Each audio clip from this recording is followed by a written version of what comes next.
சித்தூர் தென்கரை மகாராஜேஸ்வரர் திருக்கோயிலில் வீற்றிருக்கும் வன்னிக்கரந்தை அவதரித்த வன்னிய ராஜாக்கள் வரலாறு.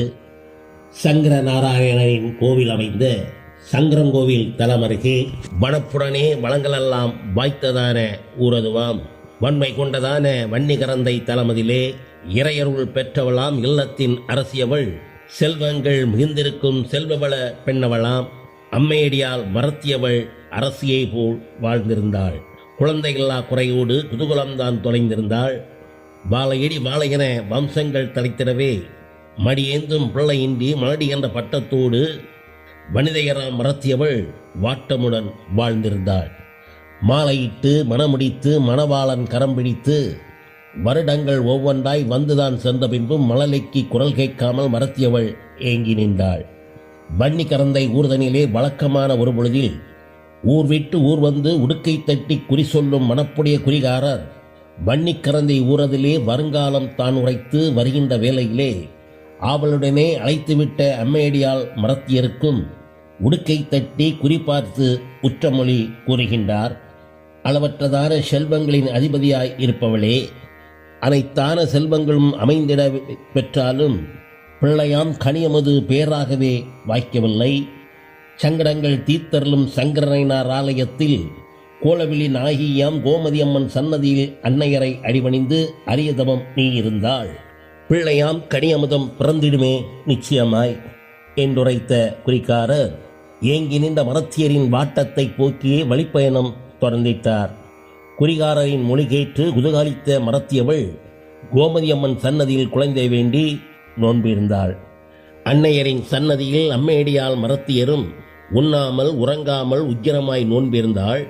தையலவர் மறத்தியரும் தவம் இருக்கும் நாட்களிலே சித்தூரில் கோவில் கொண்ட சீரார்ந்த மன்னவராம் மகாராஜா ராஜேஸ்வரின் மந்திரியாம் தளவாய் சுவாமி தென்கரை மகராசாவின் திருக்கோவில் காவலுக்கு சிறந்ததாத காவல் ஒன்று சீக்கிரமாய் வேண்டுமென்று தெய்வீக காவல் ஒன்று திசை காக்க வேண்டுமென்று சிந்தையிலே எண்ணம் கொண்டு செயல் திட்டம் தான் வகுத்தார். தென்னகத்து சித்தூரின் தென்கரை மகாராசாவிடம் தன்னுடைய திட்டமதை தகுந்தபடி எடுத்துரைத்தார். மன்னவரும் மந்திரியாம் மனதினிலே ஆய்ந்தபின் கோலவிழி நாயகியாம் கோமதியம்மன் சன்னதியில் தவமிருக்கும் மறத்தியரின் தவசுகளை அறிந்திடவே அரசனை போல் வடிவெடுத்த அண்ணலவர் தலைவாசுவாமி குறைந்தவரம் வேண்டுமென்று குண்டமைத்து நோன்பிருக்கும் ஏந்தலையால் மறத்தியரின் எதிரினிலே வந்து நின்று அன்னங்கபலின் முகம் நோக்கி அன்புடனே வினவுகின்றார். உண்ணாமல் உறங்காமல் உடம்புதனை தான் நிறுத்தி அன்னையரின் சன்னதியில் அரியதவம் இருப்பதேனோ என்று கேட்டுவிட்டார். எதுவுமே அறியாதவர் போல் தளவாயின் மொழி கேட்ட தையலவர் கூறுகின்றார். பிறப்புக்கு பெருமை சேர்க்க பிள்ளை வரம் வேண்டுமென்று தாயாவின் சன்னதியில் தவம் இருந்தேன் என்று உரைத்தார். தவம் இருக்கும் மங்கையரின் தகுந்த மொழி தான் கேட்டு தனக்குத்தான் நிகரில்லாத தளவாய்சாமி கூறுகின்றார். குயில் மொழியால் உனக்குத்தான் குழந்தை வரம் வேண்டுமானால் தெய்வீக திருத்தலமாம் தென்னகத்து சித்தூரில் தென்கரை மகாராசாவின் திருக்கோவிலாம் திருவிடத்தில் பேச்சியம்மன் சன்னதியில் அத்தியடி மூடதிலே வரம் கேட்டு தவம் இருந்தால் வம்சம்தான் பெருகிடுமே. அம்மேடியால் மறத்தி நீயும் அடிவயிறு சூழ் தாங்கி பிள்ளையாம் கனியமுதை பெற்றிடுவாய் என்றுரைத்து தளவாய் மாடசாமி தையலிடம் விடைபெற்றார். அரசரை போல் வடிவெடுத்த அண்ணலாம் தலைவாசாமியின் வாய்மொழிகள் தான் கேட்ட வனிதை நல்லால் மறத்தியரும் உள்ளமெல்லாம் மகிழ்வுடனே உற்சாகம் தானடைந்து சங்கடங்கள் தீர்த்தருளும் சங்கர நாராயணர் சுவாமியோடு கோலவிழி நாயகியாம் கோமதியாம் அன்னையரையும் அல்லல் தீர வேண்டிக் கொண்டு அடிபணிந்து தான் தொழுதாள். தவசு நிலை தான் தொடர்ந்து தையலவர் புறப்பட்டார். வன்னிகரத்தை ஊரதிலே வனிதை வாழும் வீடதிலே 8 நல்ல நாட்களாக ஏந்தலையால் தான் இருந்தாள். தவமிருக்க தேவையான தகுந்ததான பொருட்களோடு சீலமிகு மறத்தியரும் சித்தூருக்கு புறப்பட்டாள். தவமிருக்க வருகின்ற தையலவர் பாதையிலே பூனை உண்டு குறுக்கிட்டதே, பூத்தமலர் வாடியதே, அடல் சட்டி கரமேந்தி அமங்கலியும் எதிர்பட்டாலே தீயதான சகுனமென்று திரும்பித்தான் போய்விடாமல் சகுனங்கள் பார்த்திடாமல் சங்கடங்கள் கொண்டிடாமல் தையலவர் மறத்தியரால் தவமிருக்க வருகின்றாள். சிற்றடியால் நடை நடந்து சித்தூராம்பதி அடைந்தாள். நம்பியாற்றின் பிரவாகத்தில் நன்னீரால் தீர்த்தமாடி கோமகனின் ஆலயத்தை கோதையரும் தான் அடைந்தார். ராஜாதி ராஜபன்னன் ராஜராஜேஸ்வரரையும் தனக்குத்தான் நிகரில்லாத தளவாய் மாடசாமியையும் அம்மடியால் மரத்தியவள் அடிபணிந்து வணங்கிவிட்டு பேரருளை பொலிபவளாம் பேச்சியம்மன் சன்னதியில் ஆத்தியடி மூடதிலே அருள்பரவும் இடமதிலே குழந்தை வர வேண்டுமென்று குயில்மொழியாள் தவம் இருந்தாள். பேச்சியம்மன் சன்னதியில் பெண்ணவளும் தவம் இருந்தாள். தவம் இருக்கும் மரத்தியரின் தவசுதலை அறிந்திடவே மனதினிலே எண்ணம் கொண்ட மந்திரியாம் தளவாய் சுவாமி அனங்கவளின் அருகில் வந்து அன்புடனே வினவுகின்றார். பேச்சியம்மன் சன்னதியில் பெரும் தவம் தான் இருப்பதேனோ என்றுதான் கேட்டுவிட்டு ஏந்தளவர் தளவாய் சுவாமியை மனிதரும் தான் பார்த்து வார்த்தை ஒன்று கூறுகின்றார். பிள்ளை வரம் வேண்டுமென்று பேரொருளை நாடி வந்தேன், மலடி என்று பெயர் மறைத்து மக்கள் பேர் வாய்த்திடவே தாயவளின் சன்னதியில் தவம் இருந்தேன் என்று உரைத்தார். தவம் இருக்கும் மரத்தியிடம் தளவாய் சாமி கூறுகின்றார். குலமகளாம் உந்தனுக்கு குழந்தை பாக்கியம் தந்தோமானால் எங்களது வாசலுக்கு என்னாலும் காவல் காக்க தருவாயோ என்று தான் தளவாய் சாமி கேட்டுவிட்டார். தையலராம் மரத்தியவள் தளவாய் சுவாமியின் மொழி கேட்டு அகமெல்லாம் மகிழ்வடைந்த அம்மையடியால் மரத்தியவள் தளவாய் சுவாமியை தான் நோக்கி தாழ்மையுடன் பகிர்கின்றார். எப்படி பகிர்கின்றார் என்றால், மரத்தை பெற்ற மக்களுக்கு மன்னகத்தின் பரப்பினிலே காவல் பணி அல்லாமல் வேறு பணியும் உண்டுவோ, காவலுக்கே தந்திடுவேன் கட்டாயம் என்று உரைத்தார். தையலவர் கூறியதை தளவாய் சுவாமி கேட்டவுடன் மரத்தியவள் உரைத்தபடி மறவாமல் நடந்திடவே சத்தியத்தை வாங்கிக் கொண்டு சாத்தியத்தை கூறுகின்றார். குழந்தைக்காக தவம் இருந்த குலமகளே, உந்தனுக்கு ஆண்டுக்கு 1 வீதம் அடுத்தடுத்த கற்பத்திலே 7 குழந்தை பிறந்திடும், ஏக்கமெல்லாம் தவிர்த்திடுவாய் என்றுதான் தளவாய் சுவாமி ஏந்தலைக்கு எடுத்துரைத்தார்.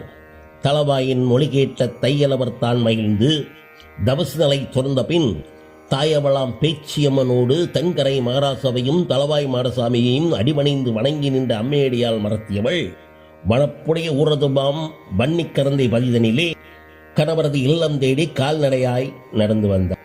அனங்கவளாம் மரத்தியவள் அடிவயிறு சூழ்தாங்கி ஆண்டுக்கு 1 என்று ஆண் குழந்தை 6 பெற்றாள். 7ஆவதாம் ஆண்டுதனில் எழிலாலாம் பெண்மகவை மங்கையராம் மரத்தியவள் மகிழ்வுடனே பெற்றெடுத்தாள். ஆசைக்காக குழந்தை பெற்று அன்புகளுக்கு பெயரும் இட்டாள். 1 முதல் 7 வரை உருவான மக்களுக்கு ஓங்கி அழைத்திட ஒப்பனையாய் பெயருமிட்டாள்.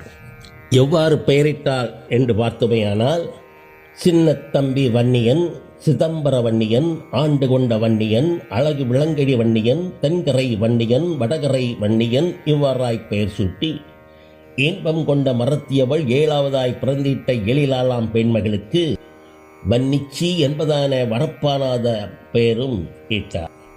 பெற்றெடுத்த பிள்ளைகளை பாடசாலை தான் அனுப்பி கல்வியோடு கலைகளையும் கற்பித்தாள் மரத்தியவள். ஆண்களாக பிறந்தோறும் அறுவரான மக்களுக்கு வில்லம்பால் களமாடும் வீரமான கலைகளையும் வாளெடுத்து பகை முடிக்கும் வல்லமையான கலைகளையும் கரங்களிலே கம்பெடுத்து கம்பு சுற்றும் சிலம்பத்தையும் மல்லர்களை தேடி சென்று மல்யுத்தம் பழகுவதையும் ஆணையேற்றம் குதிரையேற்றம் அனைத்தான கலைகளையும் பழுதரவே கற்பிக்கவும் பாவையவள் வழி செய்தார்.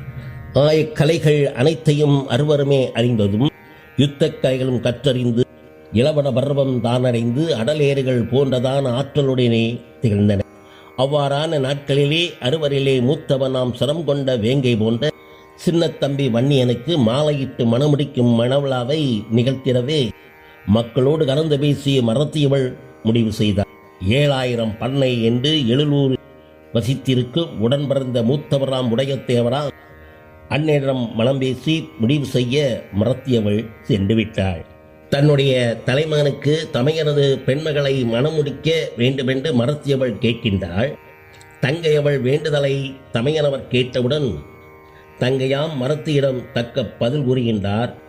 தவம் இருந்து பெற்றெடுத்த தங்கையரின் மக்களெல்லாம் செல்வமோடு சிறப்புமாக சீருடனே வாழ்ந்தாலும் நம்முடைய குலத்தொழிலாய் நாம் ஏற்ற களவுதனை மனநிலை ஏற்காமல் மறந்துதான் இருந்தனரே என்பதான காரணத்தால் என்னுடைய திருமகளை தங்கை உன் மைந்தனுக்கு தாரமாக்க நினைக்கவில்லை. தாய்மாமன் திருமகளை தாரமாக்க வேண்டுமானால் உன்னுடைய மக்களெல்லாம் உள்ளமதில் உறுதியோடு கன்னிக்களவு செய்ய வேண்டும், களவெடுத்து வர வேண்டும். அவ்வாறாய் செய்து வந்தார். அட்டியின்றி என் மகளை மறத்தியாம் உந்தனுக்கே மருமகளாய் ஆக்கிடுவேன் என்றுதானே உறுதியுடன் எடுத்துரைத்தார் உடையதே. அண்ணன் அவர் மொழி கேட்ட அம்மடியால் மறத்தியவள் வாட்டமான மனதுடனே வன்னிக்கரந்தை வந்தடைந்தார். தவமிருந்து பெற்றெடுத்த தன்னுடைய மக்களிடம் நடந்த செயல் அனைத்தையுமே நடந்தவாறு எடுத்துரைத்தார்.